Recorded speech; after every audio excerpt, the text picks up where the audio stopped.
Dans notre matériel, nous documentons comment Jean-Paul II, lors de la seconde réunion de prière à Assise en Italie, abandonna les diverses salles du monastère de Saint-François aux chefs de diverses fausses religions, pour que ceux-ci puissent adorer leurs faux dieux et pratiquer dans ces salles leurs rites diaboliques.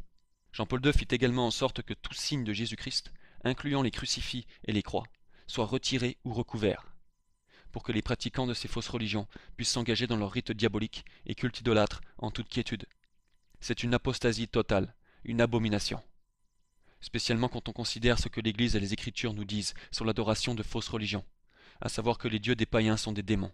1 Corinthiens 10-20, Psaume 25-5. Sur ce point, il est très intéressant de considérer la vie de Saint Jean de Brébeuf.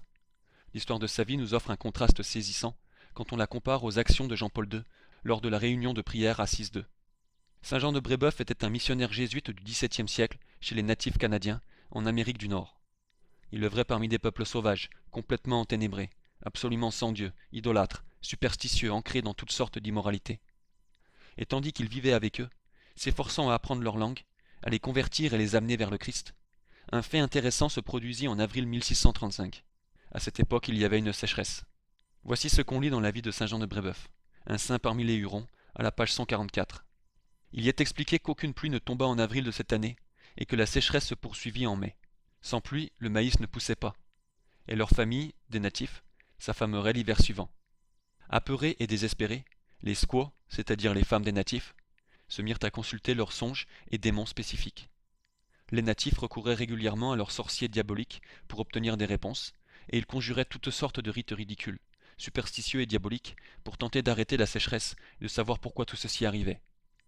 En fait, c'est intéressant que les démons répondent parfois à ces sorciers. Ça montre combien leur religion était diabolique, et combien leur union avec le diable était intime. Donc ils se tournèrent vers leur sorcier, lequel prescrit frénétiquement fêtes, jeux et autres rites, visant à satisfaire et apaiser les dieux. Mais leurs dieux ne donnèrent aucune réponse. En d'autres termes, la pluie ne vint pas. Les sorciers échouèrent non seulement à amener la pluie, mais ne pouvaient pas non plus déceler quelle sorcellerie retenait cette pluie. Ils décidèrent donc de s'en remettre à l'un de leurs sorciers les plus célèbres. Celui-ci dit avoir appris d'un démon spécifique, Kachan, c'est le nom qui fut donné à Saint Jean de Brébeuf, ainsi que les robes noires, les prêtres, étaient les sorciers à l'origine de la sécheresse. Il en conclut donc que les problèmes furent causés par les prêtres catholiques, par Saint Jean de Brébeuf et les autres prêtres. Il proclama qu'Achan avait scellé un puissant démon dans la croix au-dessus de sa cabane. Et selon le sorcier, à moins que la croix ne soit retirée et détruite, les cultures seraient détruites et le peuple mourrait de faim. Sa prophétie se répéta de village en village. Et de ce fait, une grande foule de sauvages, de toute la région, se rassembla et se précipita jusqu'à l'endroit en question, dans le but d'envahir la cabane française. Achan, Saint Jean de Brébeuf, leur fit face, calmement. Ils lui hurlèrent dessus tout ce que le sorcier leur avait dit, le forçant à faire descendre la croix, menaçant de la déchiqueter, de tirer des flèches dessus, en le menaçant dans le même temps de brûler sa maison. Il faut aussi noter que ces sauvages étaient violents, imprévisibles, impulsifs. Donc à tout moment, si vous n'étiez pas de leur côté, ils pouvaient tout à fait essayer de vous tuer. Saint Jean de Brébeuf fut donc menacé de mort. La foule était hystérique, et le sorcier avait un objectif malicieux. Il fit passer Achan comme un méchant sorcier qui cherchait à tuer des gens en recourant à la famine.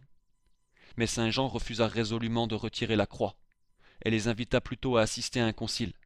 Alors que le concile se déroulait, il apprit que le maïs pourrissait. Il nia qu'un sorcier huron ou un Français robe noire pouvait leur apporter la pluie quand ils en avaient besoin.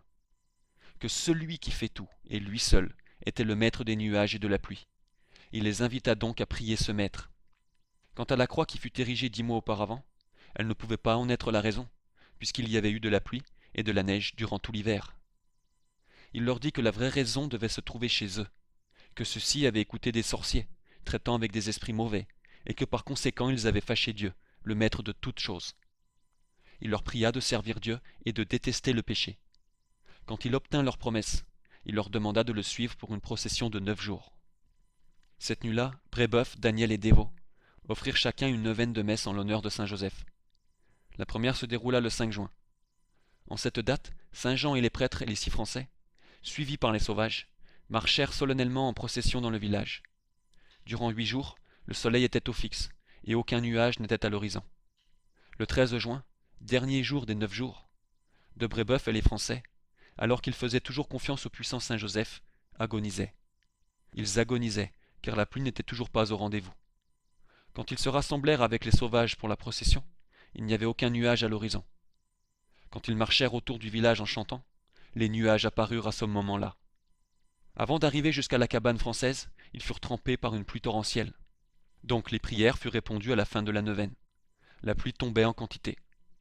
Saint Jean de Brébeuf n'avait pas moins de gratitude que les Hurons. Il écrivit : « Ces pluies réprimèrent les fausses opinions et préjugés contre Dieu, la croix et nous-mêmes. Les sauvages mis au courant de la situation déclarèrent qu'à l'avenir ils serviraient Dieu. Ils prononcèrent maints abus de langage à l'encontre de leurs sorciers. » Fin de citation. Et il poursuit en disant comment plus tard la même année, une nouvelle sécheresse s'abattit sur le territoire, et que lors du second jour d'une autre neuvaine, les cieux furent envahis par de gros nuages noirs. Il y eut une énorme pluie qui s'abattit sur les champs de maïs.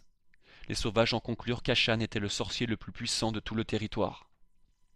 Donc je pense que cette histoire est très intéressante quand on fait contraster les actions d'un saint prêtre catholique, après qu'on lui ait demandé de retirer la croix sous peine de mort, avec l'antipape apostat Jean-Paul II, l'antéchrist, qui de pleine volonté abandonna un monastère catholique, ou ce qui fut un monastère catholique, à la merci de pratiquants de religion diabolique.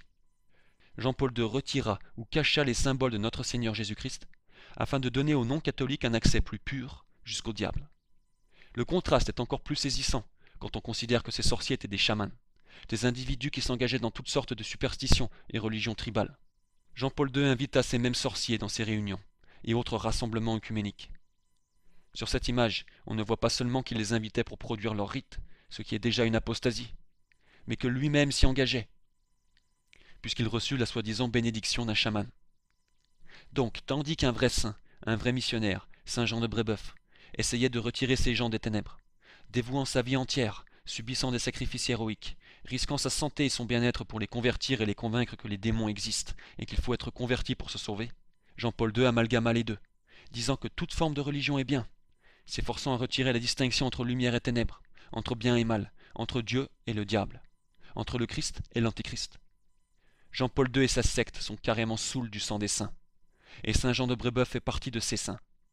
Celui-ci fut tué, subissant le martyre par les pratiquants de ces mêmes religions païennes. Ce miracle de la vie de Saint Jean de Brébeuf nous montre aussi le pouvoir de la vraie foi et de la croix, comment Dieu répond aux prières sincères de ceux qui possèdent la vraie foi.